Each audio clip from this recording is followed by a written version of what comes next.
देखिए जी, इजमाए उम्मत है इस बात पे कि कुरान हकीम के जो नाम है ये अल्लाह ताला ने अपने महबूब सल्लल्लाहु अलैहि वसल्लम को सिखाए और आपने अपनी उम्मत को सिखाए।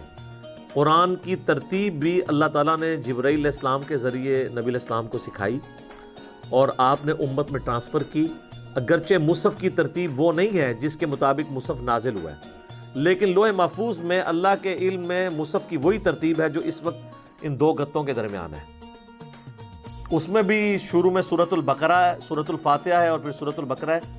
इसमें भी अगरचे जो कुरान में नाजिल हुई सूरत पहले इस रुए अर्ज़ पे वो सूरतुल अलक की इब्तदाई आयात है, लेकिन बाद में नबी इस्लाम को उसी तरतीब से अल्लाह ताला ने कुरान हज़रत जिब्राइल के ज़रिए सिखा दिया। सही बुखारी में हदीस है कि हज़रत जिब्राइल इस्लाम हर साल आके नबी इस्लाम के साथ दौरा कुरान करते थे और वो आपको बताते थे तो आप उनको सुनाते थे।